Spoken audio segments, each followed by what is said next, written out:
couleur des choses, avec la forme de mes yeux, avec la nuit qui arrive, avec les enfants plus beaux que moi, j'étais d'accord. Moi, mon père à moi, quand je fais semblant de dormir, il me transporte jusque dans mon lit, même si des fois ses bras tremblent un peu. Moi, ma mère à moi, elle me laisse faire la vinaigrette. Et quand il y a des invités, elle leur dit de bien goûter la vinaigrette, comme elle est bonne. Moi, mes parents à moi, ils s'embrassent sur les deux joues quand ils se voient. Ils se disputent plus du tout et ils sourient en me regardant. Moi, mon père à moi, il connaît tous les mots qui sont dans le dictionnaire, mais il me dit de chercher quand même. Moi, mes parents à moi, quand je reviens du camp de vacances, ils m'embrassent encore plus fort et ils disent que ma peau goûte le soleil. Moi aussi, il m'embrasse encore plus fort. Moi, ma mère à moi, elle me laisse fouiller dans sa trousse à maquillage. Et à Noël, elle me met du rouge à lèvres. Moi, mon père à moi, il me laisse monter devant dans l'auto. Et je fais semblant de conduire, et il fait semblant d'avoir un accident. Moi, ma mère à moi, elle dit qu'il faut parler aux plantes, même si elles ne répondent pas. Moi, mon père à moi, il dit que les gens très pauvres peuvent être plus heureux que les gens très riches. Moi, ma mère, elle dit que j'ai de la chance et que je ne le sais pas. À quoi ça sert d'avoir de la chance si on ne le sait pas? Moi, ma mère dit que je suis comme mon père. Et mon père dit que je suis comme ma mère. Sauf que mes parents s'aiment plus du tout. Je déteste quand c'est activité pêche. Quand je suis venue ici, on m'a dit « La tâche est lourde et le temps passe vite. La tâche est lourde et le temps passe vite. » Maintenant, je ne suis plus d'accord avec rien. Ni avec le temps qui passe, ni avec Noël qui vous fait croire que tout peut s'arranger, ni avec ma jambe qui me fait mal, ni avec les paquets de bonbons qui finissent toujours par se terminer, ni avec l'eau qui mouille et les fleurs qui se fanent. On m'a raconté la fragilité des promesses, l'agilité du mensonge à se faufiler un peu partout. On m'a raconté, à bout de force, le lendemain gris des fêtes et que personne ne va t'aider, personne, jamais, et qu'après c'est encore pire. On m'a raconté l'amour qui baille et qui cogne des clous dans le cœur, l'arrière-goût des mots tendres qu'on voudrait reprendre. On m'a raconté la misère qui vous suit comme un chien affamé. On m'a raconté mes rêves salis avant d'être né. On m'a raconté mes idées déjà toutes fanées. On m'a raconté les échecs qui ne vous apprennent rien du tout. On m'a raconté des histoires d'horreur. On m'a raconté tout ça. Et on s'étonne que je sois toute ridée. On est ridé parce qu'on est vieux, c'est tout. Je déteste activité pêche. Si on m'avait pas dit ça, je ne serais pas vieille. J'aurais encore un père et une mère. C'est quand on est vieux qu'on a besoin d'un père et d'une mère. C'est mal organisé ici. Quand on est vieux, on n'a pas de parents. Et quand on est enfant, on n'en a pas besoin. C'est mal organisé ici. Mais ils sont tous des fous. Ils sont là, nos parents. Maman, maman. T'es sûre que c'est elle? Oui, elle est passée. C'est ma maman, je l'ai vue. Elle dansait. Elle passait ou elle dansait? Elle dansait en passant juste là. Comment t'as fait pour la voir si elle dansait dans le noir? Elle dansait avec plein de lumière sur elle toute seule. Tous les gens dansent dans le noir, je les ai vus. Ils se cachent dans des endroits exprès. Non, pas ma mère. Elle est dans la lumière. Elle prend l'avion pour que d'autres gens la regardent danser. Parce que c'est une danseuse. Mais tout le monde et toutes les mamans voulaient être un métier comme ça. Un métier où on t'aime très fort. Un métier où on te dit bravo. Un métier où tu pleures souvent. Oui. Maman, maman, regardez là. Elle tourne. Elle saute. Elle rue. Elle nage. Elle se noie. C'est un insecte. C'est une banquise. C'est un mousquetaire. C'est une éclaboussure. C'est des talons, des castagnettes. C'est un boyau d'arrosage qui tourne. C'est une faucheuse. C'est une pâtisserie. Un baklava. C'est un cirque. C'est un marché. C'est un sous-bois. C'est une feuille morte. Attention, maman, tu vas t'envoler. Mitaine, maman Mitaine. Pourquoi maman mitaine? Elle ne m'entend pas. Je suis invisible. Regardez. Quand on arrête de la regarder, la lumière s'éteint. Maman, j'aurai qu'à te regarder et tu reviendras. Je suis un petit génie. Je suis une princesse. Je suis un trésor. Je suis un petit clown. Je suis une petite fée. Je suis un cadeau du ciel. Je suis une confiture. Je suis un petit bonheur. Je suis une praline. Ils nous ont dit ça, les parents. Moi, c'est maintenant que j'ai envie d'être un trésor. Avant, je m'en foutais, j'étais au-dessus de tout ça. C'est maintenant que je veux être un trésor. C'est mal organisé ici. Oui, mais t'aurais pu être une ordure. Un vaurien, Un sale gosse, une petite imbécile. Un crétin. une andouille, Un morveux. Une petite pute. Une tête de linotte. Ou t'aurais pu mourir trop tôt. Ou encore plus tôt. Mais tous les jours, il y a des accidents. Des histoires comme ça, il y en a tous les jours. Oui, et on pleure pas. Sauf si on connaît la personne qui meurt. Quand une personne meurt, on pleure si on la connaît, ou bien si c'est une personne connue. Mon ami, il pleure toujours quand il lit le journal avec tous ses morts. Il ne connaît jamais personne qui est mort parce qu'il ne connaît vraiment personne de vivant non plus. Tout le monde dit qu'il est fou. Il écrit des livres, mais ça lui prend du temps parce qu'il pleure trop. C'est un écrivain connu, tout le monde le connaît, mais lui, il ne connaît personne. Je ne me rappelle plus son nom. Pourquoi maman mitaine? Il faut arrêter de bavarder. Les vieux ne font plus que ça. Bavarder et aller à des enterrements et attendre des visites. Mais moi, je m'en fous des visites. Je veux mon papa et ma maman. Moi, ce qui m'amuse quand j'ai des visites, c'est de confondre tout le monde. J'appelle ma sœur par le nom de ma nièce, ils paniquent tous. Il y a ceux qui me disent trop gentiment que je me trompe et ceux qui n'osent pas. C'est amusant. Papa, maman, venez me chercher, je veux être un trésor. Moi, je fais semblant d'être sourde. Comme ça, ils parlent de moi devant moi, ils se méfient pas, et moi j'entends tout. Quand je suis née, ma mère était si heureuse et elle s'étonnait que les gens continuent de dormir cette nuit-là. Elle disait qu'ils prendraient leur douche normalement, leur petit déjeuner bientôt, ils feraient peut-être l'amour pour les plus chanceux, iraient travailler en voiture ou en métro, comme d'habitude. Comme si je n'étais pas née. Ça la renversait. Et mon père se moquait d'elle gentiment en disant que je n'étais pas le centre de l'univers. Mais pour ma mère, je suis le centre de l'univers. Je veux être le centre de l'univers de quelqu'un. Avoir eu une enfance malheureuse donne de la valeur à quelqu'un, de l'importance et des circonstances atténuantes. Si ta mère meurt quand t'es un enfant, on te console très fort. Mais si ta mère meurt quand t'as 50 ans, on te console juste un peu parce que c'est normal. Moi, je dis que c'est pas normal, c'est mal organisé. Si tu perds tes parents et que t'es un enfant, t'es un orphelin. On fait des romans sur les orphelins, plein de romans et même du cinéma. On fait pas de film sur un vieux qui perd ses parents. Parce qu'un vieux qui perd ses parents, c'est pas un orphelin. C'est juste un vieux. Pourquoi ils nous donnent toujours activité de pêche? pour qu'on se tienne tranquille. Pour qu'on s'accroche à quelque chose. À une canne à pêche. Avec rien au bout du fil. Ça, c'est parce qu'un jour, il y a un vieux qui a voulu attraper un poisson. Mais le poisson était plus fort que le vieux. Et le vieux est tombé dans l'eau. Alors maintenant, il s'arrange pour qu'on ne pêche plus de poissons. À chaque fois qu'on a activité pêche, on doit en plus se taper l'histoire du vieux qui est tombé dans l'eau pendant activité pêche. Pendant mes périodes d'examen, ma maman fait du poisson presque tous les soirs. Elle dit que le poisson rend intelligent. Si elle connaissait une recette de dessert au poisson, elle le ferait. J'en aurais besoin pour l'algèbre, je comprends rien à l'algèbre. Moi, c'est pour les dissertations.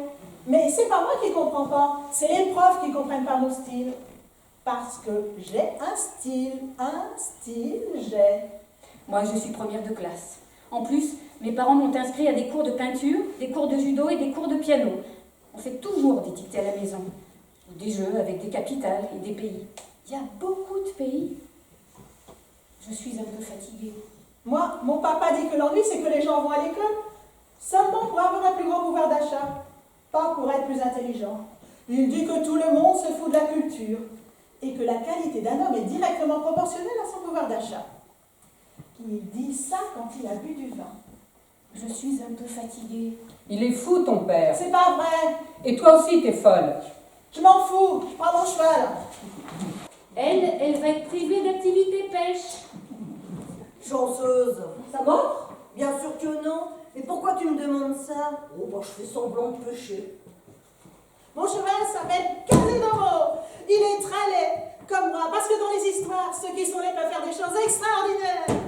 Vas-y, Casinomo, plus vite, plus vite. Il a des ailes et 3 pattes, il en a perdu une à la guerre. Il est affreux, mais c'est quand même le meilleur cheval. Les vieux parlent toujours de la guerre. Il est de quelle couleur? De toutes les couleurs pour le camouflage. Il est blanc dans la neige, et noir dans la nuit, et bleu dans le ciel. Elle n'a pas pris ses médicaments. L'hiver, Ma mère me donne des vitamines qui goûtent l'orange. Qu'est-ce qu'on mange ce soir? Ma mère dit qu'il faut manger de tout, même si je n'aime pas les choux de Bruxelles. On va manger du poisson. Ils vont dire que c'est nous qui l'ont pêché. Mais nous, on sait bien qu'il n'y a plus aucun poisson ici depuis longtemps. On sait surtout qu'il n'y a rien au bout du fil. Je déteste l'activité pêche.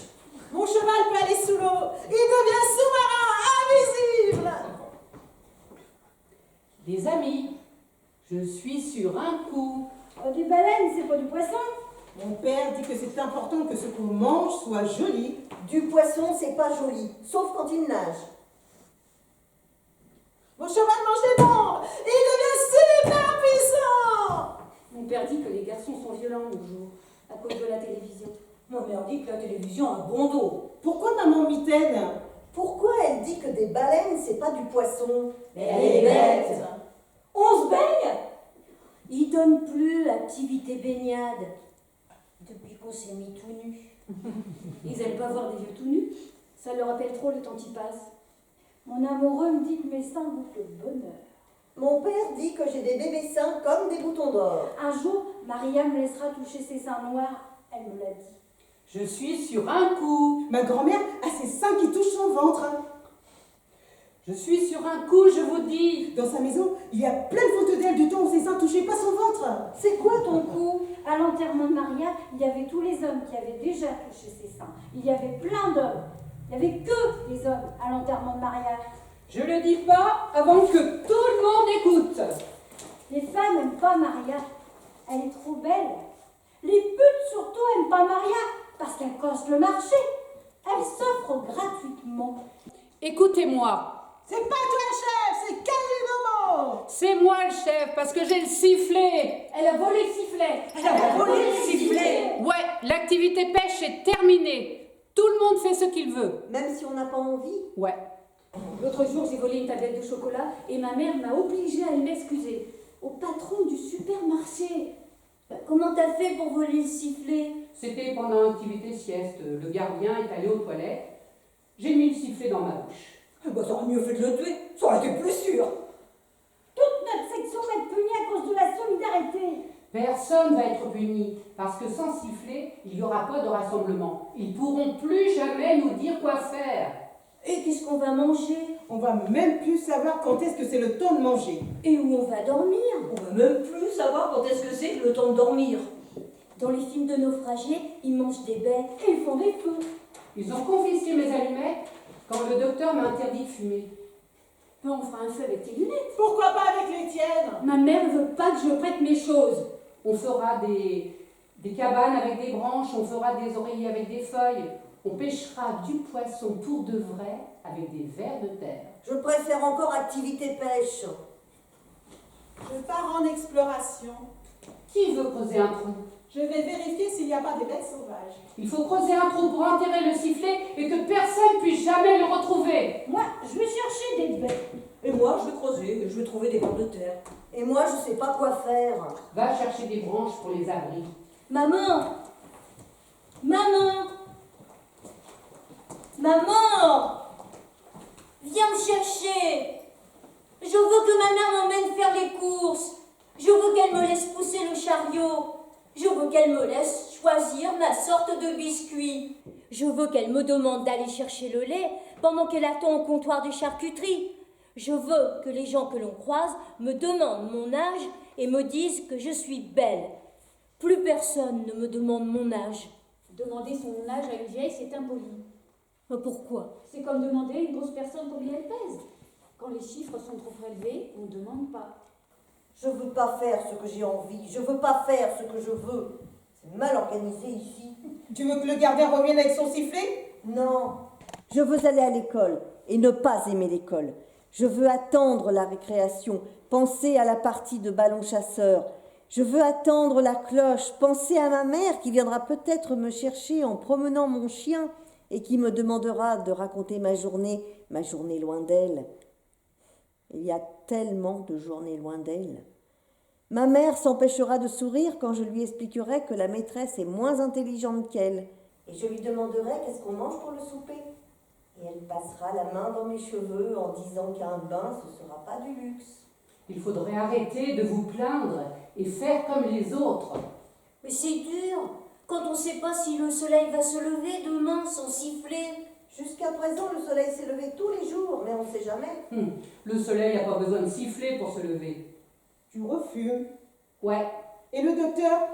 je m'en fous. Où t'as eu ta cigarette? Je l'ai volé au gardien avec le sifflet. Et le feu? T'arrêtes de poser des questions. Mais laisse-la, elle se prend pour Robinson Crusoe. Ta gueule, c'est pas un jeu. C'est vrai qu'ils vont jamais nous retrouver. Et vous avez intérêt à comprendre qu'ici, il n'y aura personne pour vous donner la béquille et pour vous moucher. Elle se prend pour la chef parce qu'elle a volé le sifflet et qu'elle en a pissé dans ses culottes. Attention! C'est l'exploit de ta vie, hein? Arrête! Tu te fais ton film, là. Il te manque plus que la petite musique.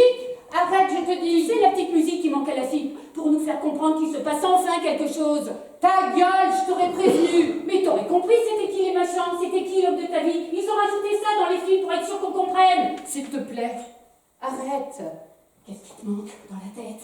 La petite musique, là, il va se passer enfin quelque chose. La musique qui rend fou. La musique qui rend fou. La musique qui rend fou. Les enfants, ne vous disputez pas, ne vous battez pas. C'est la musique. Il y en aura pour tout le monde. Je vous aime tous pareil, les enfants. Ne vous éparpillez pas. Les enfants, ne traversez pas la rue tout seul et ne m'oubliez pas. L'autre jour, j'étais tout pour vous. L'autre jour, j'avais des enfants, mes bébés, mes hivers. Mes enfants, ne soyez pas sages. Vous êtes sages. Encore une petite fois, ne soyez pas sages et autour de moi, et cassez-moi les oreilles, et cassez-moi les pieds, et demandez-moi la lune, et réclamez, et soyez insupportables, et tout près de moi, les enfants. Ne me laissez pas tranquille, ne me laissez pas. Ne soyez pas responsables et autonomes. Restez mes enfants, mes bébés. Restez mes petits animaux, mes petits assistés. Restez, demeurez. J'ai froid dans ma demeure, les enfants. Et croyez-moi, reine et magicienne, ayez peur du noir, sans moi, dans le noir. Et dites-moi encore une fois que vous m'aimez, gros comme le ciel. Les enfants, je suis là. Ne vous inquiétez pas, tout va bien. Oui, d'accord, je ne partirai plus jamais, vous n'irez plus à l'école et je ne dirai plus jamais que je suis fatiguée. Promis juré, je vous le jure, si vous revenez, je ne serai plus jamais fatiguée. Ma fille dit que les vieux devraient être interdits dans les transports en commun aux heures de pointe. Elle dit qu'ils mettent trop de temps à monter et à descendre et que c'est interminable. Et qu'elle se sent obligée de céder sa place alors qu'elle est fatiguée et qu'elle a des papiers à lire avant et après son travail. Et que les vieux ont tendance à engager la conversation et que ça l'emmerde. Et qu'ils ont toute la journée, eux, pour prendre l'autobus ou le métro. Alors qu'elle, elle est obligée d'y aller aux heures de pointe. Ta fille est une imbécile. Je suis sûre que c'est le genre à dire que les noirs sont sympathiques, même s'ils sentent fort. Ou que les homosexuels, elle a rien contre, hein. Sauf que c'est pas naturel. Comment tu sais? Parce que ceux qui ont des théories sur les vieux en ont aussi sur les noirs, les homosexuels, les handicapés, les pauvres, et ils disent toujours des niaiseries. Au moins, ils ont des idées. Quoi? Des idées sur les choses. Mais tout le monde a des idées. Pas toi. Toi, tu n'as aucune idée sur quoi que ce soit. Aucune opinion. Que penses-tu de l'altruisme d'un individu qui souhaite réduire le déficit budgétaire de son pays en acceptant de payer pour des services dont il a toujours joui gratuitement? Par exemple. Je sais pas. Tu vois, tu n'as aucune idée. Ni sur l'écologie en politique, ni sur l'an 2000, ni sur les animaux de compagnie, ni sur l'art moderne, ni sur les perspectives d'emploi et la nouvelle technologie, ni rien. Même sur toi-même, sur ta propre personne, tu n'as aucune idée. Quoi? Si je te dis que tu es une imbécile, tu vas me croire et te définir en tant qu'imbécile. Si je te dis que tu es un génie, tu vas être convaincu que tu en es un. Mais tout le monde fait ça. Tu viens d'avoir une idée sur la question. Maintenant, as-tu de quoi défendre ton idée? Ah, je ne perds pas le nord, hein. Je réfléchis toujours et je ne perds jamais le nord. Tant que je réfléchis, je ne perdrai jamais le nord. Eh bien, va réfléchir ailleurs, tu me fatigues. Voilà, j'ai trouvé 3 vers, mais ils sont costauds. Si on les coupe en 2, ça en fera 6. Mais où sont les branches et les abris? et les baies, et le feu. Vous avez rien fait? Qu'est-ce que vous faites tout cela? On discute. Vous avez mis des verres? Non, on continue l'activité pêche, on se rebelle. Parce que je veux pas être privée de dessert ou de visite. Mais il n'y a jamais personne qui vient te visiter. J'ai écrit à mon oncle Pierre pour qu'il vienne me porter des sous. Il va venir. Et si on déconne trop, on va même peut-être être privé d'activité Noël. Il n'y aura plus d'activité, rien du tout. Plus jamais. Puisque pour tout décider maintenant. J'ai caché le sifflet. Pourquoi tu veux des sous? Je veux acheter quelque chose. Qu'est-ce que Qu'est-ce tu que veux tu acheter? vas acheter? J'ai pas encore décidé. Il manque une personne. Quoi? Il manque quelqu'un. Qui ça? Il manque celui qui parle pas. Je l'ai remarqué parce que tout le monde parle depuis un moment. Il est parti chercher des bêtes sauvages. C'est vrai, il a dit qu'il allait chercher des bêtes sauvages et il est plus revenu. L'autre jour, je pleurais parce que mon chien s'était sauvé de la maison. Mon père a dit qu'il s'était peut-être fait adopter par des loups. Ma père dit que les chiens sont méchants seulement si on a peur. Moi aussi j'ai été adoptée. Par des loups? Ben non, par des gens. Les loups, ça n'existe plus. Ils ont commandé des gènes spéciaux pour que je leur ressemble quand même. À qui? Aux gens qui m'ont adopté. Les loups, ça existe. Et peut-être que celui qui ne parle jamais, il s'est fait manger par les loups. Juste avant de mourir, ma mère était sur sa chaise berçante. Elle disait qu'elle ne voulait pas mourir tout à fait couchée. La dernière chose qu'elle a dite, c'est tout. Mais c'est pas si terrible que ça, finalement. L'ennui, c'est que j'ai jamais su si à ce moment-là, elle faisait allusion à la vie ou à la mort. Il n'y a pas de loup, ni de bêtes sauvages, ni rien. Vous êtes tous fous. Vous croyez dans une forêt? Moi, je suis sûre qu'on est dans un parc public. J'ai croisé un pigeon tout à l'heure. Pourquoi tu l'as pas rapporté? On l'aurait fait cuire pour ce soir. Sans laurier, sans moutarde, sans prono, ni rien. J'aime mieux la viande rouge que la volaille. Moi, j'aime bien le poisson. Mais c'est quand même plus difficile que d'attraper un pigeon avec une canne à pêche. Quoi? On devrait chercher celui qui parle pas et qui s'est peut-être fait manger par le pigeon de la forêt. Pourquoi il dit jamais rien celui qui parle pas? C'est depuis que sa femme a quitté notre section. Celle avec les yeux étonnés. Avant que celui qui parle pas ne parle plus, il parlait toujours de sa femme à tout le monde. Sauf à sa femme. Il disait qu'elle était douce comme le cœur d'une amande, et que ses silences lui racontaient tant d'histoires, et que son rire était un feu d'artifice, et qu'il ne lui ferait jamais d'enfant pour ne pas se disperser, et pour n'aimer qu'elle et toujours. Il a dit ça. Oui, mais pas à elle. Elle disait que si son homme n'avait pas le vertige quand elle enlève sa robe, s'il n'était pas tout pâle quand elle ne sourit pas, s'il ne l'épiait pas quand elle s'enferme dans la salle de bain, s'il ne chavirait pas en prononçant son mot, si elle pouvait s'endormir ailleurs que dans son cou, eh bien, il s'en irait. Pourtant, il disait que son ventre était une plage et qu'elle était son seul caprice, son sel, son eau, son alcool et sa terreur. Pourtant, elle disait que parfois elle la laissait pleurer toute seule, sans se précipiter, sans devenir fou de l'avoir en chagrin, sans même la questionner. Pourtant, il disait que ses sanglots lui déchiraient le ventre et qu'il serait mort pour les voir cesser. Pourtant, elle disait que parfois, quand il demandait d'arrêter de pleurer, elle le sentait tout juste agacé par le cri de ses pleurs. Pas ému, agacé. Il a dit qu'il se portait mal de ne pas suffire à son bonheur, tout comme il suffisait au sien. Elle dit qu'il ne fait rien pour elle. Rien que l'idée peut-être, mais rien quand même. Il répond que les gens n'ont pas besoin d'amour, mais de preuves d'amour. Pourtant, quand l'amour a besoin de faire ses preuves, c'est qu'il a le cancer. Victor Hugo a dit qu'aimer c'est agir. Oh, Victor Hugo n'aimait que lui-même. Comment tu peux dire ça? Comment tu peux dire que je ne fais rien pour toi? Presque tous les jours, le gardien m'apporte des fleurs fraîches. J'ai retourné la terre pour qu'elle pousse à ta fenêtre. Il me fait des compliments sur ma nouvelle coiffure ou sur ma nouvelle robe. Je préfère sans coiffure et sans robe. Quand il s'absente, il me laisse des revues. En ton absence, je t'ai écrit un livre. Il me dit qu'il m'aime. Je t'aime. Je suis venue reprendre le sifflet du gardien. C'est lui qui t'a envoyé le chercher? Oui. Il a peur de vous sans son sifflet. Tu aimes un homme qui a peur sans son sifflet. Un jour, il m'emmènera dans une vraie maison avec des rideaux que j'aurais choisis. Avec un vrai lit pour dormir, une table pour manger, un réveil matin pour se réveiller le matin, des journées qui filent sans qu'on puisse vraiment les distinguer les unes des autres. Tu vois, c'est pas si compliqué le bonheur, c'est concret. Et c'est quand qu'il t'emmène? Il doit d'abord démissionner. Avec les journalistes, c'est plus possible. Ah oui, j'ai lu. Histoire d'amour entre un gardien et une patiente, sexagénaire qui simule des grossesses. C'était pas ça le titre. Ah, quelque chose comme ça. Tu m'as jamais dit pourquoi tu m'aimes. Tu sais même pas pourquoi tu m'aimes. Je sais que je t'aime vraiment parce que je ne sais pas vraiment dire ce que j'aime chez toi. Je suis venue reprendre le sifflet. Écoute, votre histoire, ça ne me regarde pas. Et le sifflet, je l'ai enterré et je sais plus où il est. Alors tu peux toujours courir. Ça fait comment de passer dans le journal?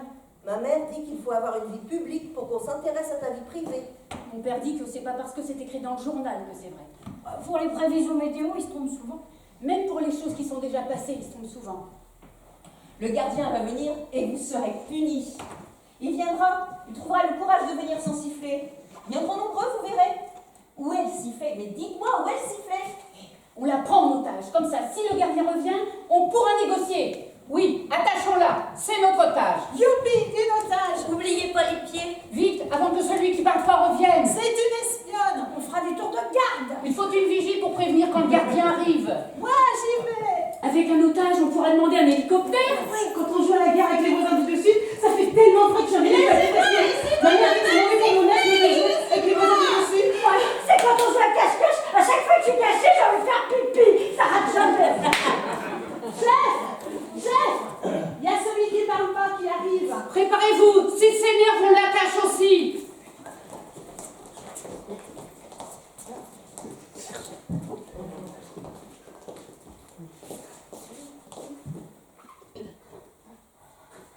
Bah quoi? Je vais pas me fâcher pour ça. Ah, vous avez attaché le petit ange, ma précieuse. Ça lui va bien. Ah, s'il était un peu plus jeune, ce serait presque excitant. Vous allez tous crever ici. On n'arrête pas de les assister comme ça. Hein. Vous aurez l'air malin sans votre petite soupe, sans votre petite veilleuse. C'est vrai ça. Comment on va faire sans soupe ce soir et sans veilleuse cette nuit? Ça suffit. Allez pêcher le pigeon, je ferai de la soupe avec. Et vous, allez chercher du bois, je ferai du feu avec. La vigie, à ton poste. Toi, premier tour de garde pour l'otage. Oui, chef. Est-ce que c'est un jeu? Je ne sais pas. Comment on le sait? Maman Mitaine dit que quand on joue, il faut savoir s'arrêter. Pourquoi maman Mitaine? Quand mon père s'en va, ma mère dit que c'est comme si j'avais perdu une mitaine. Mais elle dit que l'hiver, quand il fait froid, une seule mitaine, c'est mieux que rien du tout.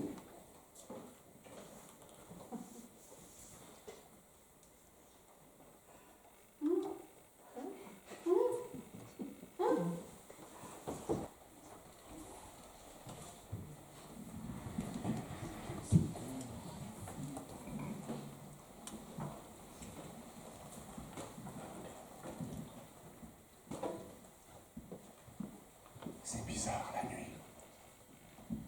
Avoue que tu as fait semblant de dormir cette nuit d'hiver où je t'ai recouverte et je t'ai regardé pendant des heures. Tu avais ce mi-sourire et la bouche presque fermée et une pose un peu trop parfaite comme ça, ton long cou offert et blanc.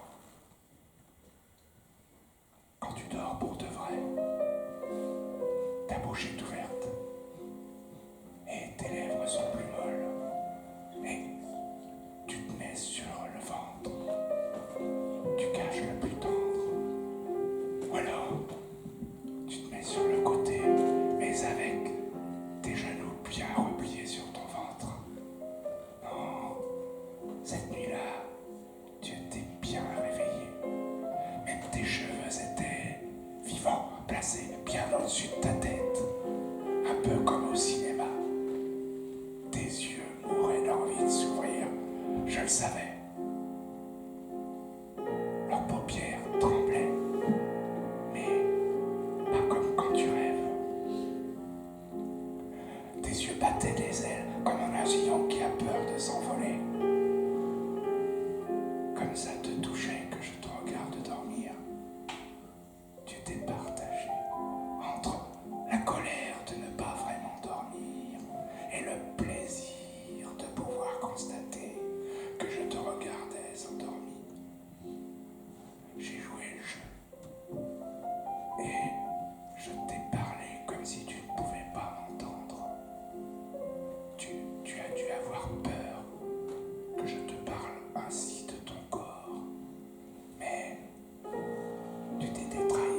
laissais entre mes mains et ta peau n'était pas vide. C'était une chaleur qui avait elle-même son propre corps, ses propres courbes et ses propres pudeurs. Ce soir-là, tu faisais semblant de dormir, et pourtant, ton corps était plus éloquent que lorsqu'il s'agit pour se faire comprendre. Ce soir, tu ne dors pas non plus, et je veux te dire que nous rêvons tous les deux. Tu rêves d'une maison avec des rideaux, et je rêve de te rencontrer pour la première fois. Encore une fois.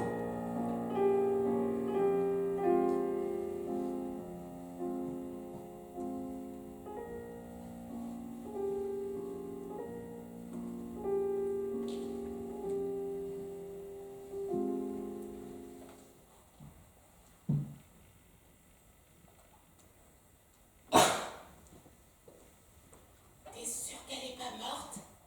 Qu'est-ce que tu fais là, toi? J'avais froid. Elle aussi, elle est toute froide. C'est pas genre à mourir sans faire de sortie. Elle est toute pâle. Et elle n'a pas voulu manger. Bah, il faut bien qu'elle joue à l'otage. On devrait la forcer à boire en tout cas. J'en ai vu des enterrements, mais voir un mort comme ça, pas arrangé, pas empaillé, ni rien, je serais pas capable. Le jour où elle mourra, elle le fera avec éclat, avec fracas, pas un petit feu attaché, sans pouvoir bouger, puis sans qu'on s'en aperçoive. Personne n'était capable de s'endormir. Sauf le chef. Alors il y en a qui creusent pour trouver le sifflet puis devenir chef. Moi je voudrais jamais devenir le chef.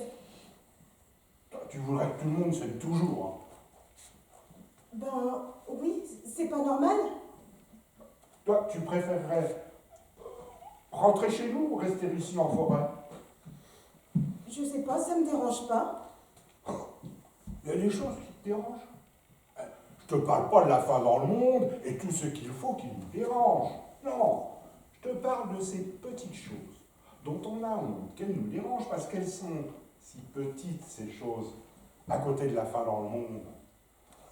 Ces mots, ces attitudes qu'emploient les gens, ces choses qui agacent et qui polluent la vie.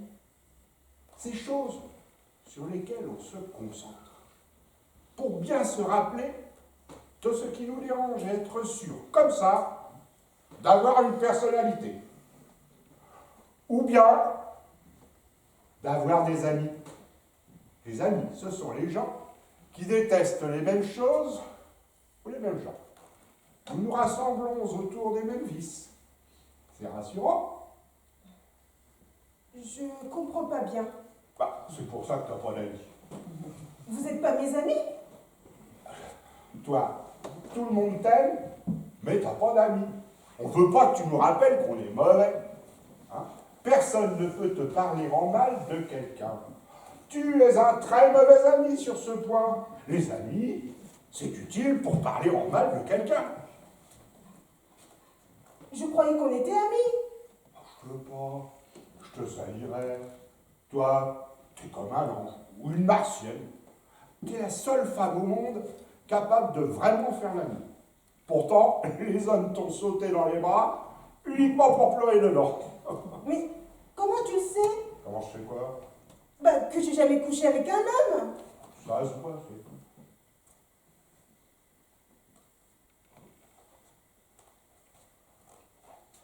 T'aimerais bien qu'elle revienne à ta femme?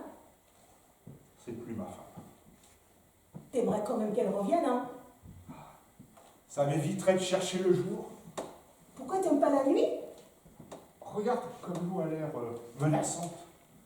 C'est parce qu'il fait noir.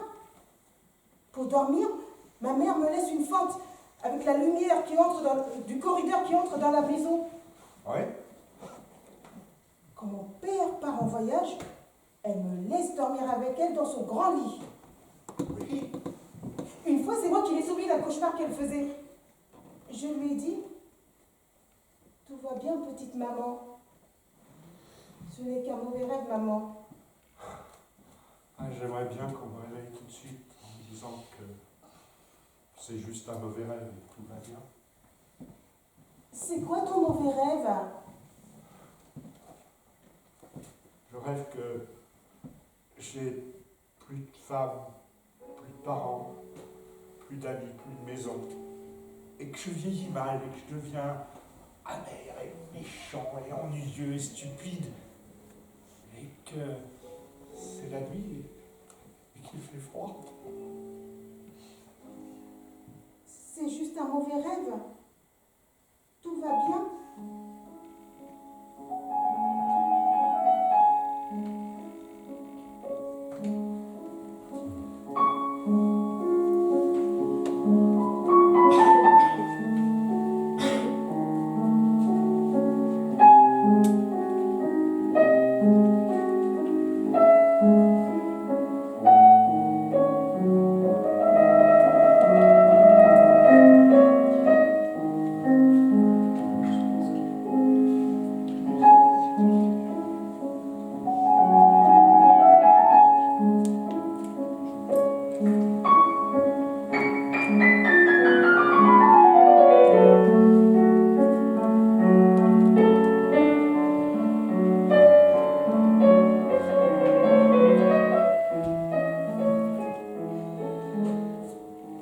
Oh, c'est agréable de constater qu'on a survécu à la nuit. Chaque matin, je me dis ça. Et il est quelle heure, tu crois? Tout le monde se moque de moi. Mais qui ça? Mais les oiseaux, les feuilles, la lumière, tout le monde se moque en me regardant, j'en suis certaine. Je me demande où sont les autres. J'entends la lumière qui éclate de rire. Ce matin, il dégouline. Elle est allée jusqu'à la ville, narguer la profondeur des égouts. C'est sûr. J'aurais pas dû dormir. Ça m'a donné faim. C'est la lumière qui plisse les yeux. Elle est pleine de paillettes et de faussettes. L'insolente. Et puis, dormir dans l'humidité, ça m'a donné mal au dos. Elle est indécente ce matin. Elle pénètre jusque dans mon sexe qui se frotte encore les yeux pleins de sommeil. Ça va, toi? J'en ai marre de faire des rêves érotiques.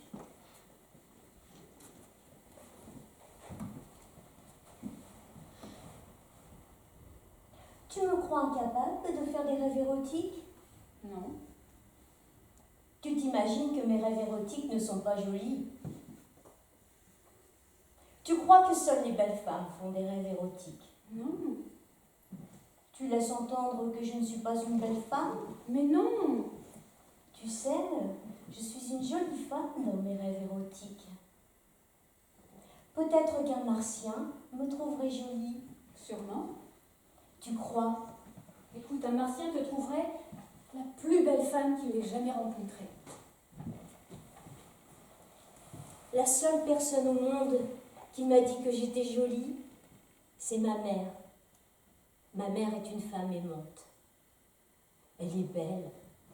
Alors forcément, c'est facile pour elle. C'est facile d'être quelqu'un de bien dans la vie quand on est beau. C'est même facile d'être une femme extraordinaire quand on est une belle femme. Ma mère est tellement belle qu'elle est capable d'aimer tout le monde. Elle partage sa débordante maternité avec tout le monde. Mon père, mon frère, sa mère à elle, la voisine, les commerçants, les chiens du quartier, tout le monde. Même moi, sa fille laide. Elle m'aime. C'est curieux. Elle est tellement belle et je suis tellement laide qu'on jurerait que c'est pas ma mère mais une dame très bonne qui m'aurait recueillie. Et sa façon de donner de l'amour, comme si elle jetait des poignées de grain aux poules. C'est presque dégoûtant. Et je voudrais attacher ses yeux et les river sur moi, ses yeux qui papillonnent sans cesse à la recherche d'assoiffés. Je voudrais qu'on soit laides toutes les deux et ensemble et qu'on aille se cacher pour s'aimer, toute seule. Je voudrais que tout le monde haïsse ma mère et que je sois la seule à l'aimer, parce que moi, je déteste l'amour visqueux de cette femme qui n'en finit pas d'aimer. Je déteste cette femme, je déteste ma mère. Elle a choisi mon père parmi des dizaines de prétendants.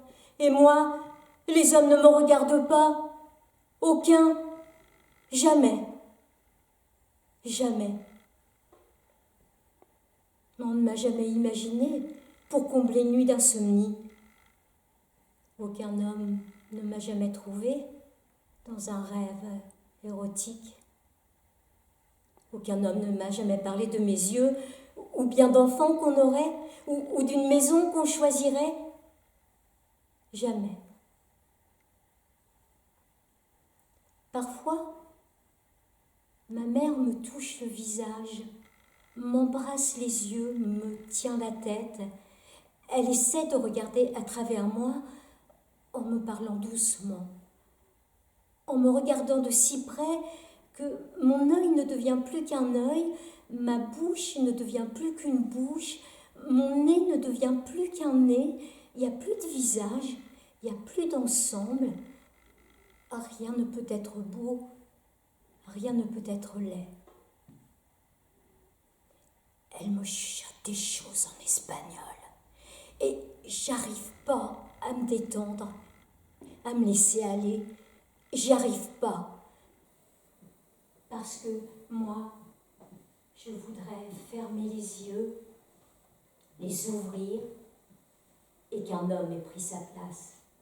Ça n'arrive pas, alors je griffe ma mère et elle pleure, mais elle ne comprend pas. Je veux l'abîmer un peu, inventer son visage et qu'elle soit laide pour le monde entier.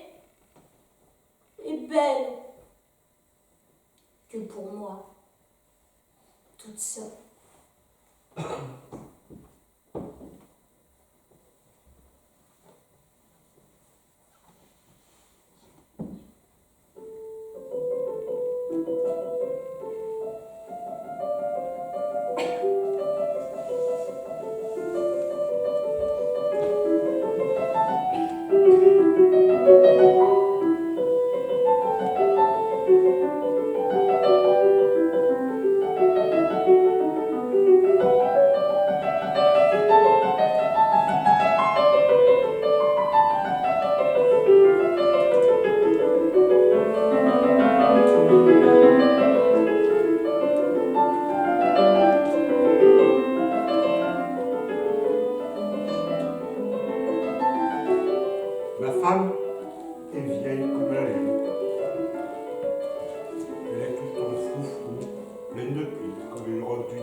En porcelaine, si précieuse qu'on s'acharne sans arrêt à la recoller. Ses os sont en dentelle, son cœur est une biscotte, ses gestes craquent comme le plancher d'une vraie maison. Parfois, je rêve d'être son frère et de l'aimer depuis toujours. Depuis le temps des clapotis dans le bain commun, le temps où nos creux et nos bosses se suffisaient, le temps où l'on s'aime comme un enfant aime sa peluche, sans rien attendre d'elle. Et on se parlerait en regardant les cendres de notre enfance. Mais les mots ne sont que des cendriers à souvenirs.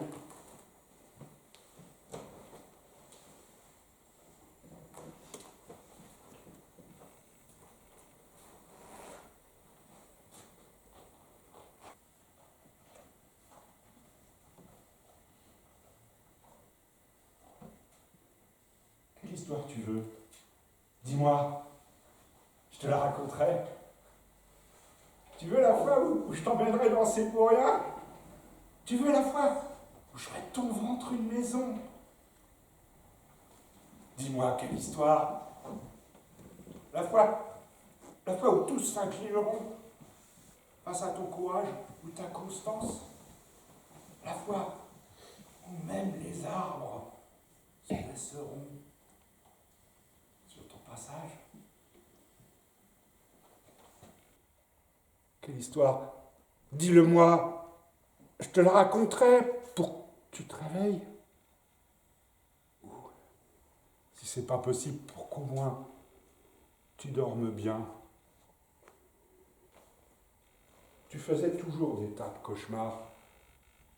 C'est pour ça que je t'ai toujours prise pour une espèce de sorcière. Tous les jours, il me semble, tu faisais des cauchemars. Pourquoi, au matin, tu ressortais lumineuse? Combien de guerres avais-tu gagné pendant la nuit? Combien de femmes avais-tu tué? Je m'imaginais que tu avais joué toute la nuit avec des créatures bizarres qui sentent les marais.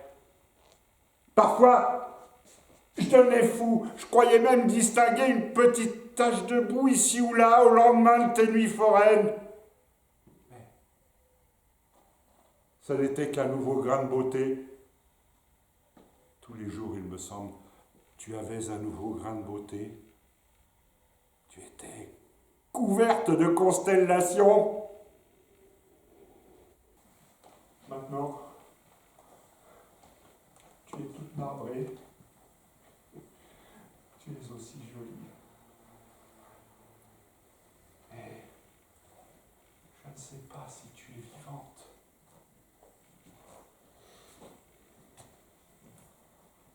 C'est embêtant.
Peut-être à cause des fautes d'orthographe.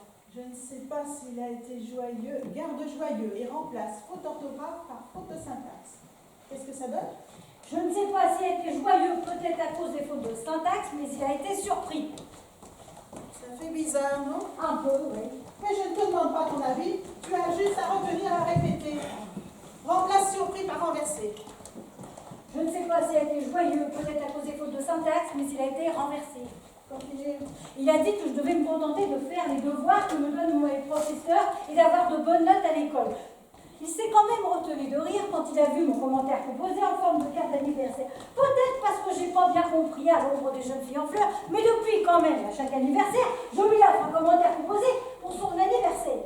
J'en ai fait un sur le Père Goriot, le Rouge et Noir, Notre-Dame de Paris, La Lune des Jours, La Vallée des Avalées et plein d'autres livres. Un jour, j'ai décidé d'écrire un espoir à moi pour qu'il en fasse un commentaire composé. Mais c'est vrai ça! Mon père devrait s'intéresser à mon style et m'enseigner lui-même la littérature. Au lieu de m'envoyer à l'école avec des professeurs qui corrigent avec une grille de correction, bêtement. Mais c'est vrai ça! Et mon père, il n'aime que des écrivains qui sont morts ou presque morts. Alors que moi, je ne suis pas morte. C'est pas juste. Il faut que j'écrive tout ça? Mais non, je te parlais. Ah bon, excuse-moi. Bon, ça fait combien de pages en tout? Ça fait pas tout à fait une page. Quoi? T'es sûr? Même pas une page? Comment je vais faire pour écrire un livre? Je sais pas. Et comment ils ont fait tous les autres? Ça prend du temps. Tu crois que tu vas tout retenir? Ah oui, il y a une page. Est-ce que tu crois que je vais écrire un classique? Je sais pas. Oui, mais parce que mon père, il lit que des classiques. Bah, si tu écris un livre, c'est sûr que ton père va le lire, même si c'est pas un classique. Oui, mais moi, ce que je voudrais, c'est que mon père entre dans une librairie, qu'il voit un livre avec mon nom écrit dessus et qu'il dise, tiens, ma fille a écrit un classique. Et qu'il l'achète. Qu'est-ce que vous faites? J'écris un livre, mais comme on n'a pas de papier ni crayon, c'est elle qui retient tout dans sa tête. Et tu vas être capable de tout retenir. Oui, pour l'instant, il y a une page. Je peux lire? Ouais. Bien sûr. Vas-y, toi, relis-moi. Depuis le début? Bien sûr, depuis le début. Excuse-moi. D'abord, il faut vous dire que mon père est instituteur. Il enseigne à des enfants, il les appelle mes enfants. Ils sont plus grands que moi, ils font des choses difficiles. Des fois, mon père se fâche à la maison contre les copies qui corrigent en rouge. Il dit que tout le monde est paresseux et que ses enfants de l'école le prennent pour un imbécile. Et puis, des fois, excuse-moi, j'oublie la suite. Et une fois, il leur a dit, vous n'avez pas lu À l'ombre des jeunes filles en fleurs, je ne lirai pas vos commentaires composés sur À l'ombre des jeunes filles en fleurs. Moi, regarde jamais mes voix. Moi, j'ai lu À l'ombre des jeunes filles en fleurs et je lui ai offert un commentaire composé pour son anniversaire. Je sais pas s'il a été joyeux, peut-être à cause des fautes de syntaxe, mais il a été renversé. Alors, comment tu trouves? C'est quoi À l'ombre des jeunes filles en fleurs? C'est un livre sur un homme qui a peur des femmes. Quand on écrit un livre, on peut écrire sur n'importe quoi. Oui. C'est facile alors. Ouais. L'ennui, c'est que tout le monde a déjà écrit sur tout. Non, personne n'a jamais écrit sur mon père. Qu'est-ce que vous faites? On lit un livre. Pas de livre ici. Il est dans ma tête. Mais c'est moi qui l'écris.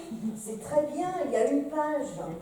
Une seule page. Ouais, mais c'est une très bonne page. Une page, c'est pas un livre. Bon. Mais vous m'énervez. Vous n'arrêtez pas de critiquer mon livre. D'abord, vous dites que c'est pas un classique, après que c'est pas un livre. Alors moi, j'arrête tout et je le garde dans ma tête, mon livre. Mais moi, je voulais pas déranger. C'est juste que je voulais vous dire que l'otage est morte. Hein? Quoi? C'est vrai, elle est morte pendant la nuit. De quoi elle est morte? De rien. On meurt toujours de quelque chose. Mais non, elle n'avait pas d'enfant. Mais qu'est-ce qu'on va faire? Je veux dire, le corps.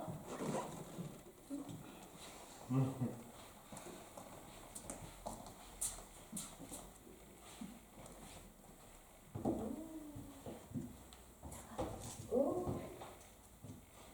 la petite fourmi. Tu vas où, petite fourmi? Tu vas à l'école?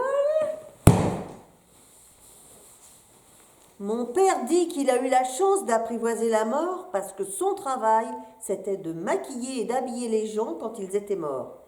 Il faut les peinturer parce que tout le monde va les regarder avant qu'on les enterre. Alors, mon père, il a vu plein de morts. Il faut leur fermer les yeux parce que ça fait un peu peur, quelqu'un qui vous regarde sans vivre. Une fois, mon père m'a amené à son bureau plein de morts. Je veux dire à son travail. Et il m'a laissé mettre du rouge à lèvres à un monsieur mort, même si c'était un garçon. Ma mère disait que c'était pas intelligent d'emmener une enfant dans un endroit morbide. Et mon père disait que c'était très bien d'apprendre la vie à mon âge.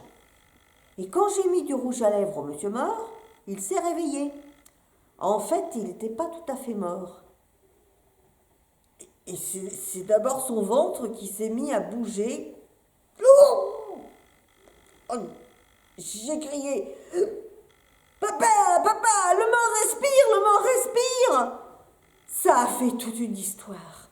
Ma mère s'est disputée avec mon père parce qu'après, j'arrêtais pas de rêver du monsieur qui n'était pas vraiment mort. Et qu'après, je me suis dit que peut-être qu'il y avait des gens qui se réveillaient sous la terre parce qu'on les aurait enterrés sans qu'ils soient vraiment morts. Ça doit être terrible de se réveiller sous la terre. Oh, moi, ma phobie, c'est qu'un jour j'ai l'air morte, mais que je sois pas morte, et que quelqu'un me maquille pour qu'on puisse m'enterrer, et que mon corps réponde plus aux commandes quand je veux lui dire que je suis pas morte. C'est pour ça que des fois je me réveille la nuit en criant « Je suis pas morte !»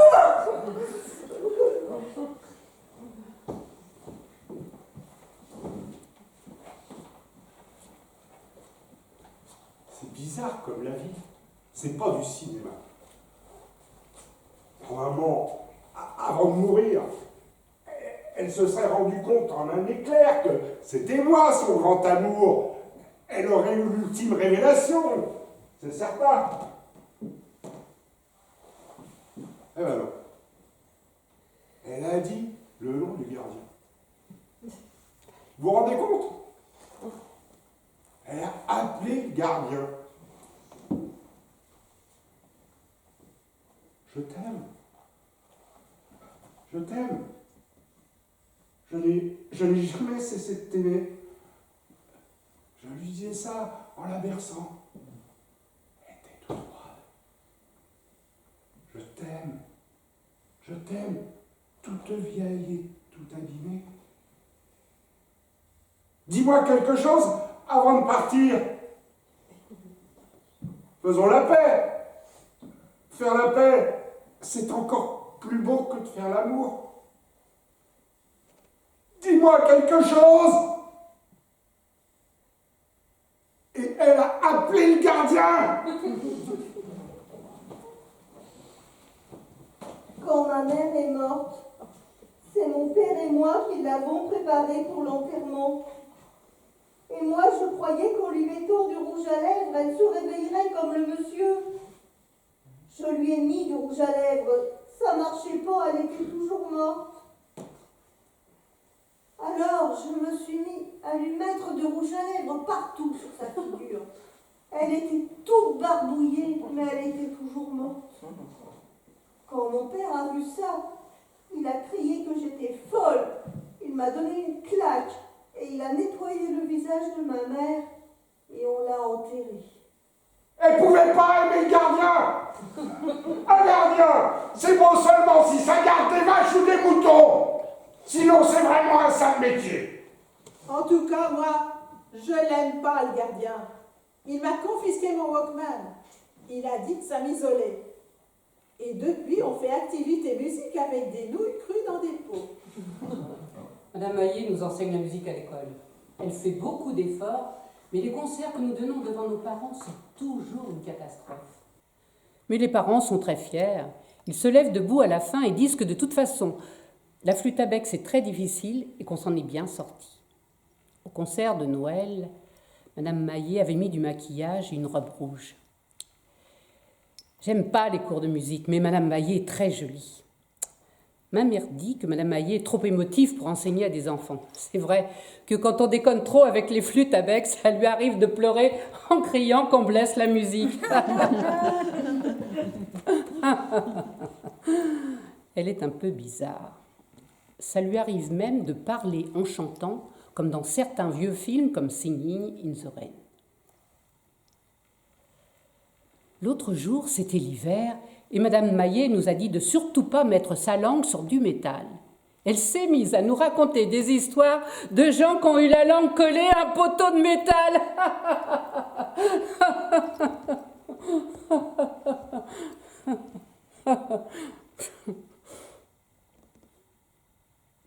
À la récréation, j'ai touché la clôture de la cour d'école avec le bout de ma langue. Moi, j'aurais jamais eu l'idée toute seule.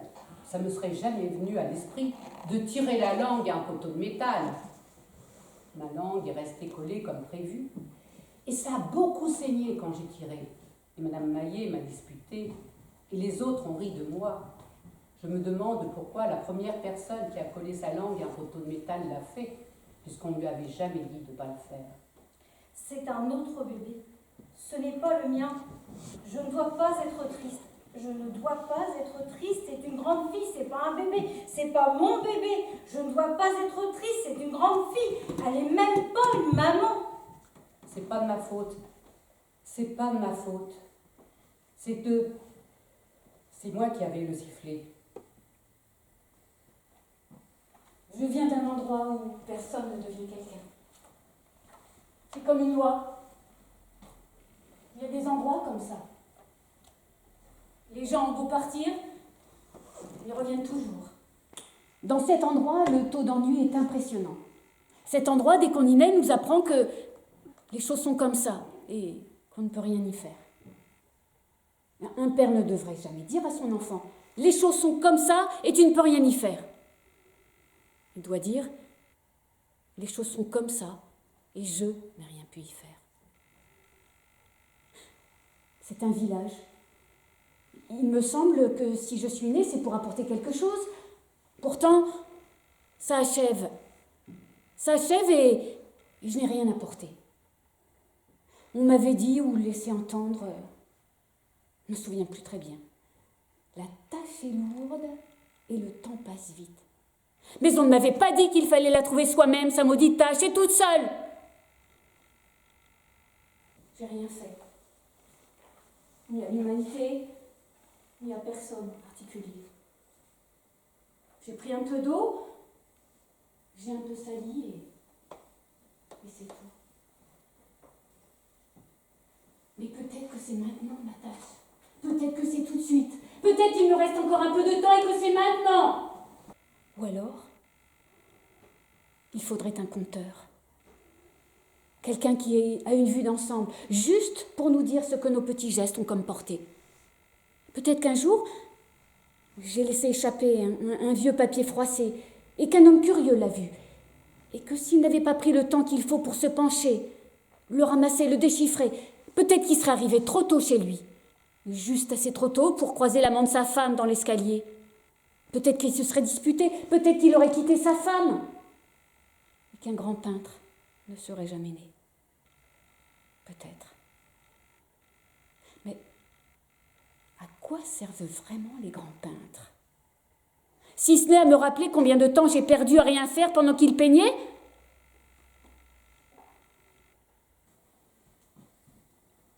Une vue d'ensemble. Peut-être que Dieu, c'est juste ça. Ah, c'est sûr, c'est beaucoup plus facile d'être plein de bonté quand on a une vue d'ensemble. Ce qui nous manque en tant qu'humanité, c'est une vue d'ensemble. Moi, je vais prendre mon cheval et partir loin d'ici. Donc quand je mourrai, ça sera même pas joli. Tout le monde va être fâché. J'aime pas quand les gens sont fâchés. À l'enterrement de Maria, ils l'ont mise toute nue. Je crois que c'est mal, mais Maria souriait encore. Alors je me suis mise à lui mettre du rouge à lèvres partout sur sa figure. Elle était toute barbouillée, mais elle était toujours morte. Et quand mon père a vu ça, il a crié que j'étais folle. Il m'a donné une claque. Il a nettoyé le visage de ma mère et on l'a enterrée. Moi, je me mets debout et je regarde très loin en bas. J'adore me tenir debout et regarder par terre dans le jardin. Je suis un aigle, parce que le gazon devient des arbres vus d'en haut, très haut, et les cailloux, c'est des montagnes vues d'en haut. Et je me donne le vertige. Il faut que je bouge très, très lentement pour y croire. Et un pas, c'est des kilomètres. Alors, je suis une géante. Et un trou, c'est une vallée. Et si j'ai de la chance, il y a une flaque et c'est la mer. Parfois, je reste coincée là, des heures, parce que je n'ose plus bouger, parce que je détruirais tout. Et les gens me trouvent bizarre de rester plantée là, au milieu du jardin. Mais s'ils étaient à ma place, ils feraient comme moi. Le monde m'est confié. Quand je me mets debout et que je regarde en bas, le monde m'est confié. C'est fragile. Je ne peux plus bouger. Il y aurait des cris de douleur en bas et des craquements d'os. Mon ombre leur fait peur. Ils regardent en haut, leurs yeux posent des questions étranges et je ne sais pas quoi répondre. Je respire le moins possible. Très loin, en bas, il y a des hommes et des femmes, et encore plus loin leurs squelettes, et à l'intérieur de leurs squelettes, d'autres planètes. Et ça n'en finit pas de vivre et de se déchirer. Mais à qui a-t-on confié le monde? Je me demande si cette personne, pour regarder le monde qu'on lui a confié, doit regarder très loin en bas ou tout près autour d'elle. Cette personne à qui on a confié le monde a reçu dans ses bras un bébé, avec ses rages de dents, ses coliques et ses insomnies. Un bébé qui n'a pas assez à manger. Mais un bébé qui manque de tout veut encore vivre. Le monde veut encore vivre. Comme c'est étrange. C'est la grande trahison du corps humain qui veut vivre. L'homme blessé, à qui la guerre a pris sa femme, ses enfants, sa foi, sa dignité, et maintenant un peu de son sang. Cet homme, lui, ne veut plus vivre. Et pourtant, son propre corps fait tout pour qu'il continue. Tout se met en marche invariablement pour vivre. Toute une armée de plaquettes, de globules, toute une agitation contre le froid, contre l'humidité, et surtout contre l'homme qui ne veut plus vivre.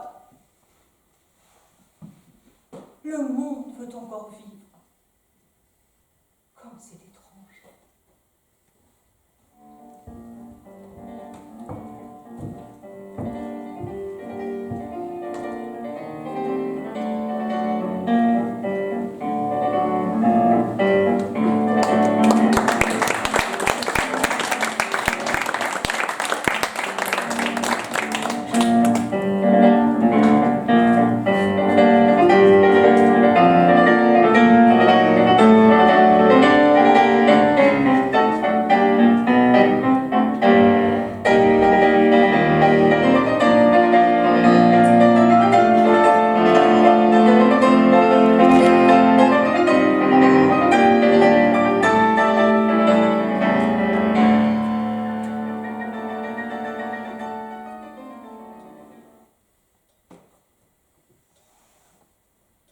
Et alors on l'a mise dans l'eau.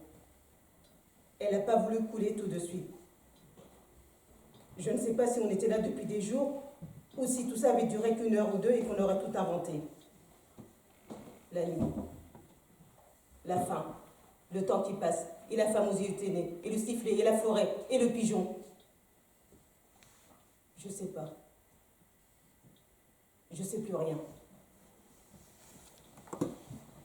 On jouait à pêcher la morte avec rien au bout de fil quand le gardien est arrivé avec son sifflet. Un sifflet tout neuf pour nous dire que l'activité pêche était terminée. On s'est tous mis en rang. Mais il manquait quelqu'un. Celui qui parle pas. Ils l'ont retrouvé dans l'eau, complètement noyé, complètement décédé. Je croyais qu'en lui écartant les bras, puis en les appuyant sur son ventre, toute l'eau sortirait par sa bouche et qu'il serait vivant comme dans les dessins animés le samedi matin. Le samedi matin. Le samedi matin, ma mère me laisse regarder la télévision. J'ai même le droit de manger mon bol de céréales devant la télévision si je la laisse dormir un peu. Encore un peu. Elle est fatiguée, ma mère. Quand est-ce qu'elle vient me chercher? Je suis fatiguée. C'est dans combien de temps qu'elle revient? C'est quand est-ce qu'elle arrive? Et pourquoi il pleut? À quoi ça sert d'être gentil si à la fin tout est pardonné? Maman, viens me chercher. Qu'est-ce que tu voulais être quand tu étais petite? Ta maman, est-ce qu'elle était gentille avec toi? As-tu déjà trompé papa? Et quand j'étais dans ton ventre, est-ce que tu m'imaginais comme ça? Je veux dire exactement comme ça. Avec des grands bras, des grands pieds, des cheveux gris et un manteau plus long que toi, petite maman? Maman, est-ce que c'est vrai que tu m'as écrit une lettre qui s'est perdue quand j'étais au camp des petits Indiens, très loin de la maison? Tu as pu inventer. Tu as pu inventer cette lettre et ton amour pour moi? Tu as pu inventer que je suis un trésor et ce serait même pas vrai alors? On ne sait pas, maman. On ne sait pas quand est-ce qu'on arrive au pays des rêves, où tu m'as dit que c'était si beau. Le pays des rêves que tu as peut-être tout inventé. Le pays des rêves que c'est peut-être ici et qu'on ne le sait pas. Moi, mes rêves à moi, c'est des souvenirs. Des souvenirs. Des souvenirs de l'autre jour, quand j'étais ta petite fille.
Que nous avons eu la joie d'interpréter devant vous est David de la Chevalière.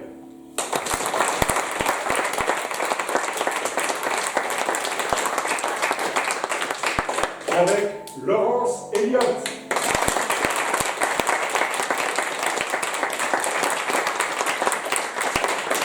Corinne Faucan.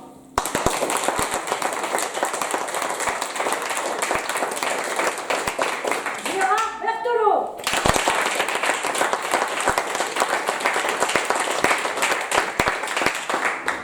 Monique Day.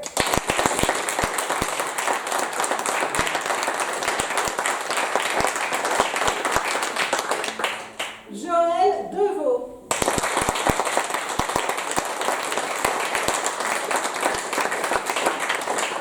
Caroline Delalonde.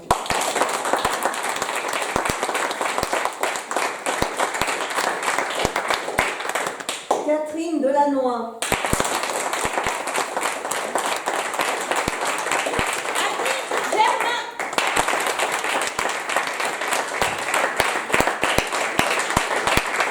Dominique Deveau.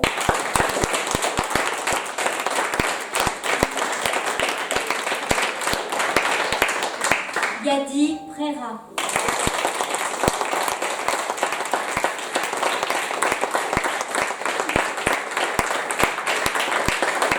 Une mise en scène de Thierry Dantès.